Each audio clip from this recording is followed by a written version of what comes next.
Hey, what's up, everybody? Welcome back to the channel. I hope everybody's having a good day. First off, let me say thank you to all the new subscribers, and thank you to the subscribers that have been there since day one, and all those I picked up along the way. I just hit 1,000 subscribers yesterday, and I am absolutely perplexed about that. It's mind-boggling to me. But it was brought up in the comment section about what I should do for 1,000 subscriber special, and it was suggested that I ask all of you. So I'm going to ask all of you, what video would you like to see me react to as a 1,000 subscriber special?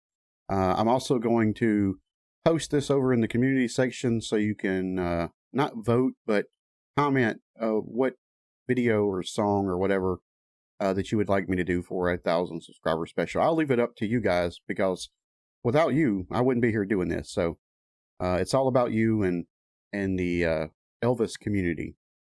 And like I said, I sincerely and greatly appreciate it.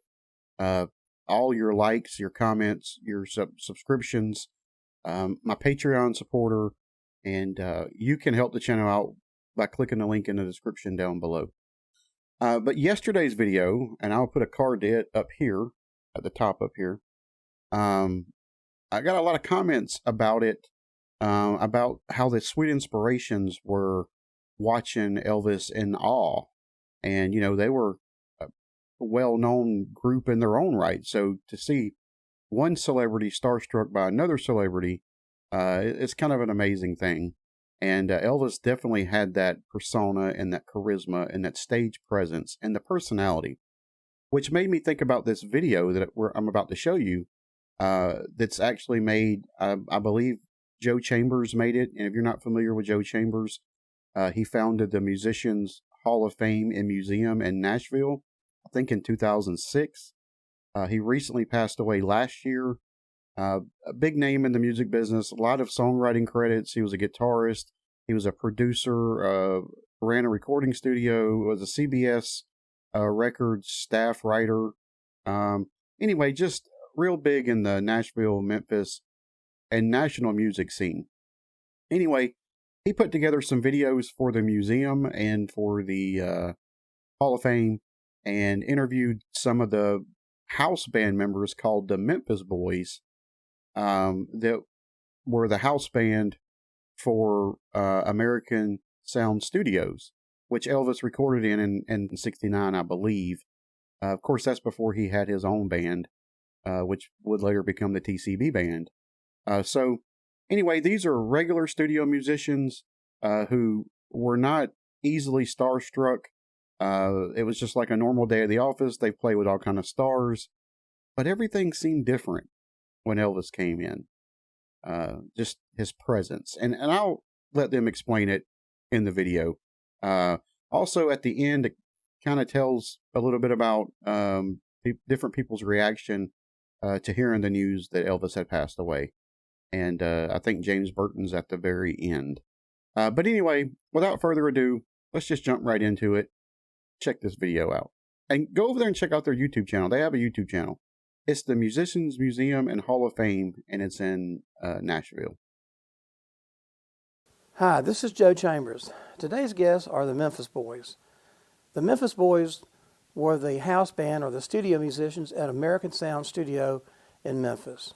Probably most famous for recording Elvis's 1969 more or less comeback album, songs like In the Ghetto, Kentucky Rain, and his biggest song, Suspicious Minds. We also have some clips from Scotty Moore and James Burton. You probably figured out this is all about Elvis. Hope you enjoy it. If you do, be sure to hit the like, subscribe, and notification bell so you don't miss any of our new content. Hope you enjoy it. So I get home and about dinner time, and I turn on the 6 o'clock news, breaking news everywhere. Elvis Presley dead, and I went, oh my God. Yeah, it kind of just sucked the air out of the world. Oh my God. I get down to RCA the next morning, and of course ABC, NBC, CBS, their satellite trucks are there. Did you record? Not for hours. I mean, they were doing basically it was about 2 hours of. Could you record? We did. We cut some stuff, but I mean, Briggs, everybody there was, Chet was. Briggs just left here a few minutes ago. I know he did. And yeah. he I heard played you say on that. He played on so many hundreds, Elvis records. hundreds of records. I know. Yeah. And then Chet, I remember walking in and Chet was like holding an impromptu press conference in the corner, and cameras and microphones everywhere, and Chet was talking about producing Heartbreak Hotel. I was sitting in Billy Sherrill's office on CBS, and he had a private phone behind his desk. Only his wife had, Charlene had, and the phone rang. He spun around. No kidding, really? Yeah, and he said, Elvis just bit the dust. Wow. And I was like, I mean, it just kind of like, it was just, the world kind of changed. Yeah, the world just kept stopped for a minute there, didn't it? Yeah. Of course, 1969 Elvis came in the first time, and we did 4 number ones for him, which was In the Ghetto, Suspicious Minds, Don't Cry Daddy, and Kentucky Rain. Reggie and I were sitting in the studio, and there was a young guy in there sitting. We were just all talking, 3 of us. Some young dude. You remember that? I don't remember the dude. This young kid, and he said he had just walked in off the street, and he said, "Who y'all recording?" And we said, "Elvis." He said, "Oh, good." He said, "Yeah, right." About that time, the back door popped open, and Elvis and his entourage walked in. This kid almost wet himself, man. And first thing out of Elvis's mouth was, "What a funky, funky studio." And that's the first time I saw Elvis. This entourage that he brought in with him, I'm thinking this is going to be a real zoo, it's like a party atmosphere more than anything, and it stayed that way for quite a while. Did the Colonel come in with him? No. He was totally against the whole project. Yeah. No, he didn't want no. Let him go down there and Colonel didn't want no part of him cutting it American. None. No. He said, let him go ahead and do it. Let him go ahead. He'll fall flat on his, face. and he ate those words. What was Elvis like to you? When he walked in, because we'd been doing Everybody in the World, and we had, I'm not telling how many songs in the same rhythm section, 8, 10 songs in the top 100. We'd always have something in there every week that we'd cut with some producer would bring an act to town. And so we weren't really impressed that we was going to be doing Elvis. He hadn't had a hit in like 8 years or so. But I remember when the back door opened and he walked in, I think all of us just kind of backed up a step. I don't know, it was Elvis, and he was, gosh, I believe you'd have known he walked in the room if you had your back to him. I mean, that sounds wacky, but I remember they brought material for him to cut. And I remember he was playing, and he turned to me, I don't know why, and said, "Do you like that song?" And I said, "No, not really." And Bobby Wood was standing, the keyboard player was standing next to him, and he said, "Do you like that?" And Bobby said, "No, it's I won't tell you what he said, but anyway, he said, "No, it's awful," or something. And gosh, and Felton Jarvis, his producer, had us go out in the hall, and he said, "Man, we've got all our material picked." He said, Don't upset anything, And Moman had played him, it's either In the Ghetto or Suspicious Minds, and he liked that. He really liked that song. And there was a guy there in a suit and said, if he wants to do that song, we have to have the publishing on it. Well, duh, he shouldn't have said that to Moman. And Moman said, well, and this is before we had cut the first song. He said, I'll tell you what, said we have a reputation for cutting hit records. And if you don't want to do that, just get Elvis and all these people and get out. So when that got back to Elvis sent everybody home. Not all his entourage. There wasn't anybody left in there but him and the band, Moman and Felton, and the engineers that came down from Nashville. And he was just a total regular guy. And we'd sit around and talk about, things around Memphis, old clubs and people and Lamar Terrace and all those places. That's an old projects, I guess. A lot of people used to go over there. I guess he lived over there one time. Mm-hmm. But it was really cool. He liked that. He loved it. And I remember thinking, because at the time there was a restaurant next door, and an old place where they had the garbage cans out back, and they cleaned all that up, and all those city rats got in their studio. You could see the rafters up, and where he was standing, you could hear those rats running up and down the rafters, chirping and whatever rats say. Whatever And I rats remember do. thinking, boy, I hope none of them doesn't fall down They on the king, you know. They had exterminated too. Yeah, they had exterminated that area, so all those rats came into the Getting studio. that poison. Yeah, got in the poison. The main thing that I had to respect about Chips and Elvis is we had cut a track. Elvis went back to sing it. Well, he either went flat or sharp on one of the songs. And this is what I had to respect about him, because when either went flat or sharp, we all looked at each other, and Chips looked up, and he says, well, that didn't sound just right. And Felton was sitting there, and he said, oh, no, let him go, don't do anything. Chips just reaches over, hits the stop button on the machine, said, Elvis, you're a little flat or sharp there. He said, you want to re-sing it? Elvis said, sure. Remember, I was sitting on the piano bench one night with him. It was probably 3 o'clock in the morning. You know, we were just talking about going to church and just everything. You know, and been sitting there talking with him for probably 30 minutes, I guess, and it dawned on me I'm sitting here cheek to cheek with the king. You know, and I almost started hallucinating. You know, I said, God, I'm sitting here talking to Elvis Presley. You know? Yeah, I mean, just talking down to earth as you could talk, you know, just about just whatever came to our mind, you know. But he was a very, very cordial person. Gosh, you know, best looking guy I'd ever seen, you know. I'm not that way, you know. That's what Scotty said. But he was 15 years definitely old. a good looking dude, man. And those navy blue leathers he had on, you know, and of course the high collar stuff and jet black hair and but you know, on top of that, he was just very, very friendly type, cordial person, you know. And like I said, he was going to give me his big diamond ring one night, and I wouldn't take it, you know. I was admiring his ring, and he took it off and handed it to me, and I was just looking at it, you know. And I handed it back to him. He said, "No, that's yours." I said, "No, man. I said, first place, it's about 14 sizes too big for me, you know. But I said, I wouldn't take nothing from you, man. I just want your friendship. That's all, you know." And I didn't realize how good those sessions were. So the last few years, they started sending outtakes after some way or the other people got a hold of outtakes and started making albums and putting them out. Man, some of that stuff, you have to work with Pro Tools 8 days to get those tracks as good as some of the first rundowns. Right. Elvis was supposed to be king of something because he was great. yeah. So when the guitar that you're playing on, the Suspicious Minds, that riff you came up with, Yeah, that's an old Super 400 Sky. that is Scotty's. Yeah. I'll be there. Now, do you still have that Super 4 that you had? No, that blonde one is one Chips Moman got. So Chip's got the Super 4. The blonde one. Scotty traded Moman.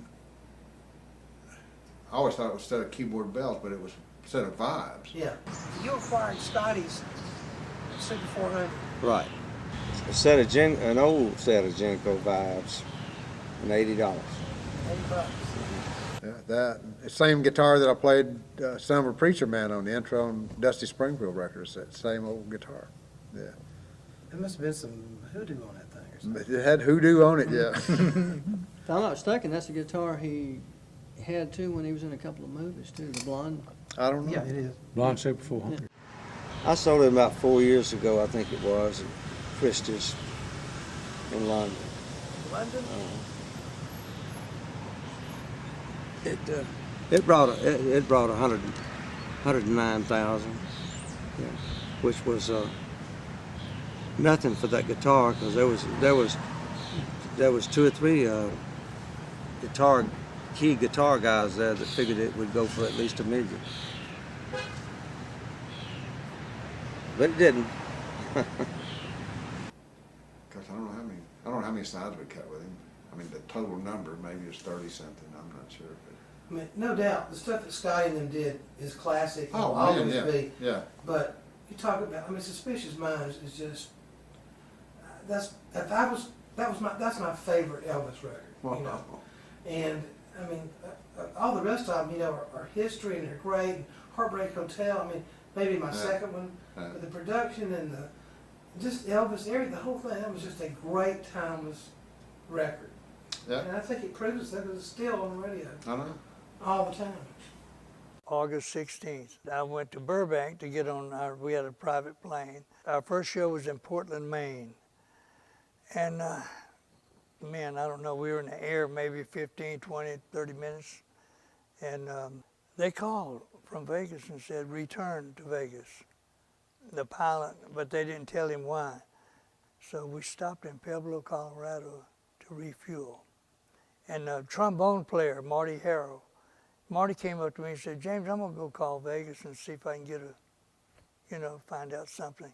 And he came up to me and he had tears in his eyes and he put his arms around me and said, Elvis died.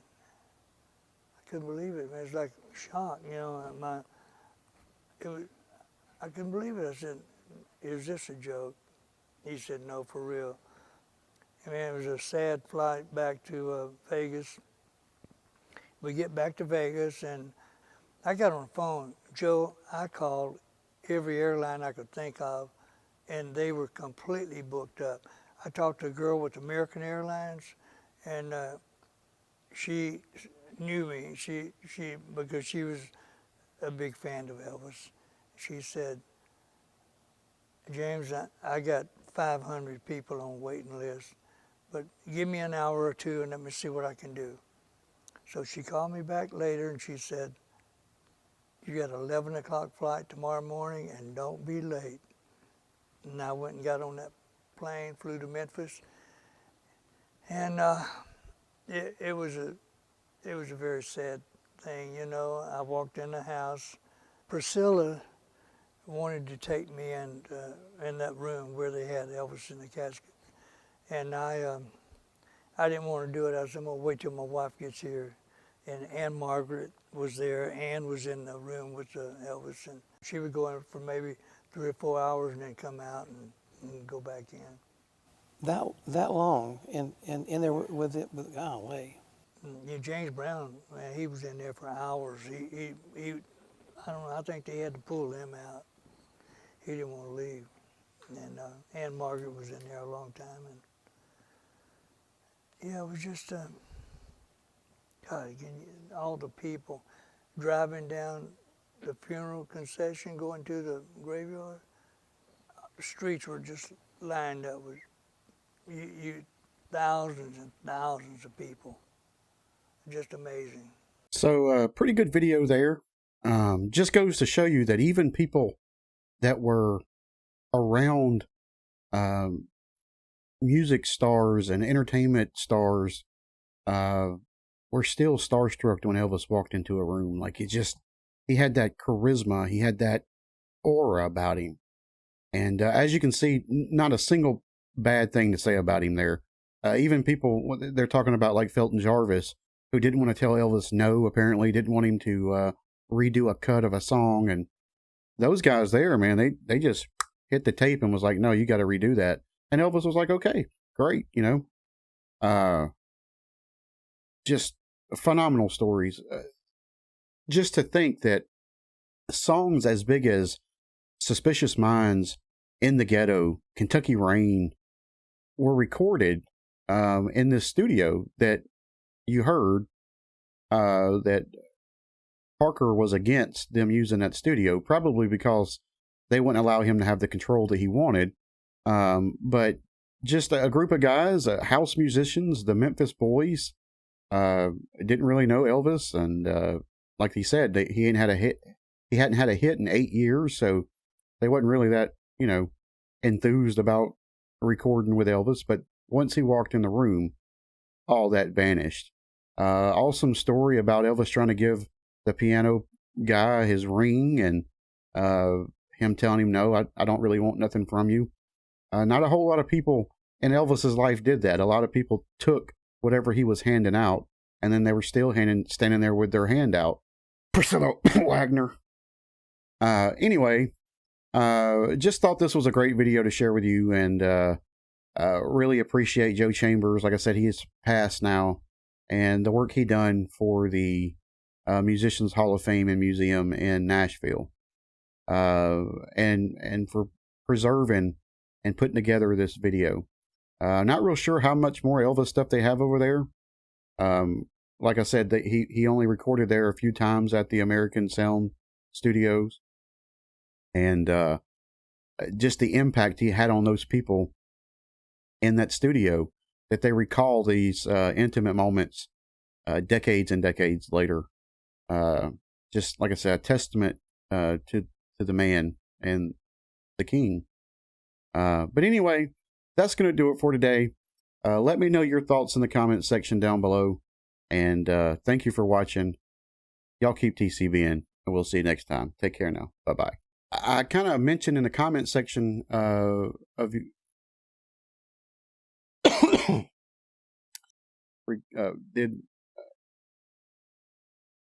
It's the Memphis. It's the museum, and that sounds like poop.